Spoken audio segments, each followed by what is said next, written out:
I'm Chris Carney-Graham, and I am summarizing Chapter 9 in the Johnston book, where he talks about culture. Johnston starts with culture-free contingencies, and these are contingencies that might occur because we're human. They involve our core behavior. They're determined by our human characteristics, our limitations, and our capabilities, as well as the laws of nature in physics. These are contingencies that occur without any human intervention. And the next section is called The Influence of Culture. Adding a social life to humanity impacts our behavior exponentially, and we call this culture. Culture is everything that affects us that involves other people. We learn to behave in ways that are acceptable to our social community or culture. We adapt those behaviors as we grow up and our roles change, and also when we move among social groups. Our awareness of our behavior comes from the people in our environment.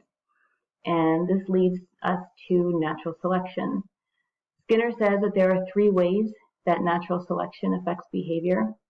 One, the contingencies of survival responsible for natural selection of the species. Two, the contingencies of reinforcement responsible for the repertoires acquired by its members. And three, the special contingencies maintained by an evolved social environment.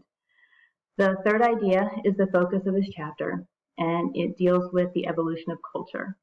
We are able to study how cultures change over time by looking at the collective behavior of the individuals in a group or a community and how that evolves over time. The selection of cultural practice involves three things: variation, transmission, and selection. The cultural practices in a group must vary in order for them to be meaningful, and these variations are in the behavior of the individuals in a group. The behaviors change based on what the group needs or how individual people's functions change. The cultural selections need to be transmitted or replicated over time, specifically through generations. They can be transmitted through direct instruction, such as a parent to a child, then teacher to a student, or by imitation. We learn to imitate others when we are very young. Think about a child playing with a toy phone. And that's how we adapt our behavior based on what is socially appropriate. We are particularly likely to imitate behaviors that we see are being reinforced for others.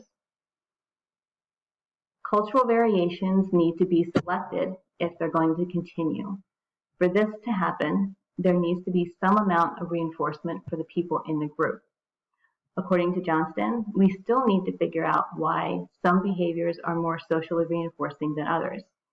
Baum in 2005 suggested that what he calls proximate reinforcers offer social contingencies, but they may depend on what he calls ultimate reinforcers, and these deal with health and reproductive fitness in the long run.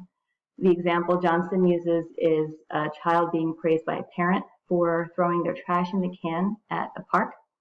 But for the parent, the ultimate benefit is keeping the park clean of trash to keep the community healthy.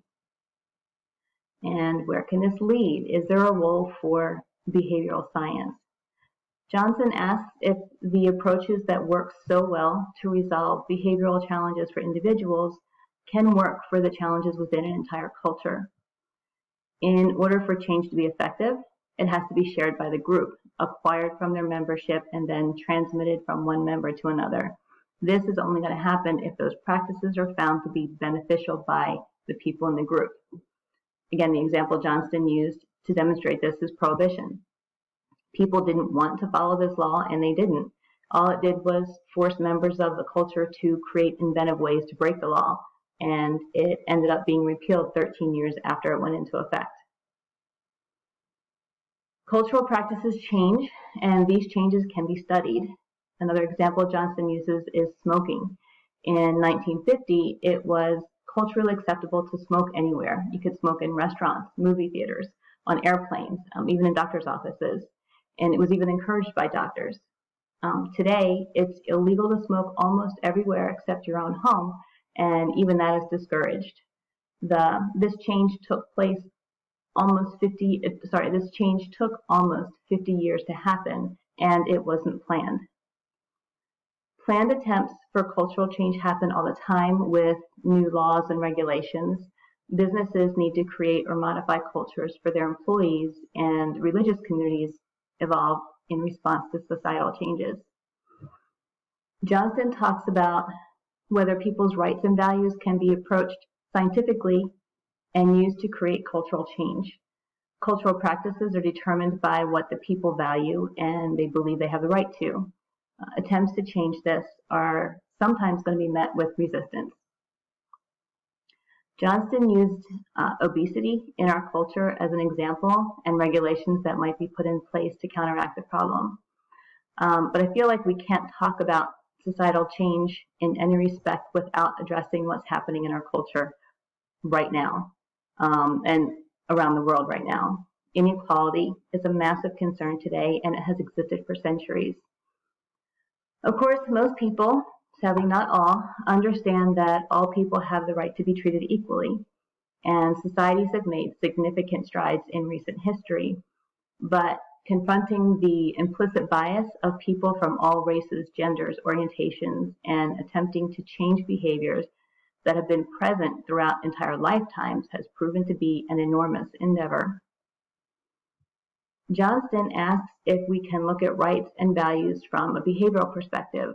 Could cultural practices be changed based on the science of behavior? Can behavioral science work with the government to create laws that would move this problem along at a faster pace? Could the media influence behavior? Johnston also reminds us that laws need to be accepted by everyone for them to be effective and to avoid counter control. Again, think about prohibition. And then he goes on to talk about cultural engineering. Everyone is a member of multiple cultural groups, and not just within our regions or our countries. Our families, our workplaces, our social circles all have different cultures, and our behavior differs within each of these cultures. Johnston uses a work culture as an example to explain this concept. Our work culture is defined by the practices we share over time with the people we work with. So you're working in a small group of ABA practitioners employed by an agency.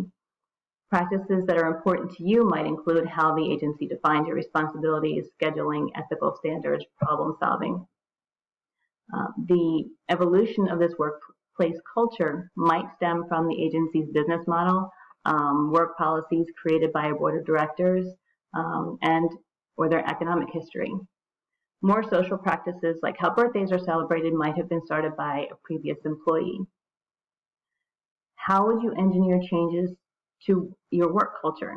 If you were the boss, you could make certain rules, but making rules doesn't necessarily mean those practices will last once you're gone. Things to consider when trying to make changes. What would encourage or discourage employees to participate in these changes? What will the long-term effects be? Are contingencies contrived or natural? Contrived require maintenance, natural do not. How will it benefit members and future members of this culture? How will they be sustained or passed on? In order for cultural practices to evolve and be sustained, they will need to have multiple benefits to its members. My question, for those of us who work in public education, and I'm guessing other public entities that have taken part in equity training, have probably heard the term implicit bias, which is when we unconsciously associate stereotypes with certain people. The government has laws in place to protect the rights of all people, and more recently, the media has been attempting to promote equality. But do you think behavioral science can tell us how our culture can begin to eliminate this intrinsic bias that contributes to inequality today, and how would they do that?